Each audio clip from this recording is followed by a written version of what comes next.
Une centrale photovoltaïque, c'est le fait que les panneaux solaires que vous voyez ici à ma gauche sont des panneaux qui sont capables de transformer l'énergie du rayonnement du soleil en énergie électrique.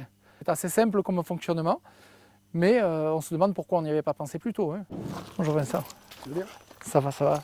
La production aujourd'hui, malgré le soleil un peu on va caché. les consulter, on va les regarder. Aujourd'hui, on a produit 21,50 kWh à 8h26. D'accord.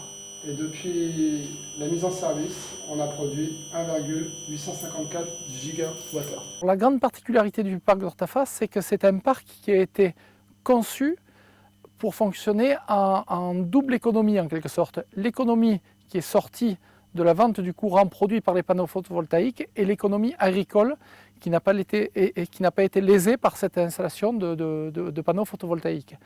Donc la base, c'était de dire chaque hectare occupé par les panneaux photovoltaïques devrait être valorisé en agriculture par le développeur de façon à ce qu'en aucun cas le développement des énergies renouvelables ne viennent en concurrence avec l'activité agricole.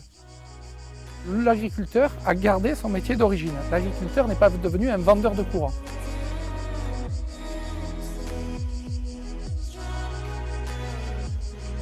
Ce qu'il faut savoir, c'est que nous sommes viticulteurs et vignerons depuis 3 générations et ce qu'on ne voulait pas, c'est voir disparaître le vignoble. Et donc ce qui nous a plu dans ce projet, c'est que les parcelles qui ont été impactées par la centrale photovoltaïque d'Ortafas ont été reclassées et ont été déplacées dans des zones où le potentiel agronomique était supérieur à celui-ci. Les arbres de haute futée n'ont pas été touchés, la centrale n'est pas d'un seul tenant, elle intègre le paysage. Il y a cette charte viticole avec un berger qui fait pâturer ses brebis sous les panneaux. Il n'y a aucun ajout de désherbant et ça se marie très bien avec nos exploitations qui sont en agriculture biologique.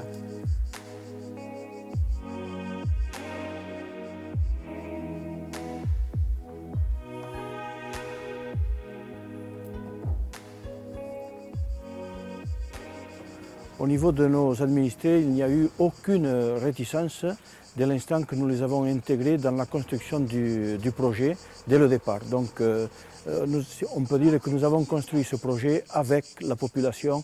Ça a été une manne financière inespérée pour notre commune.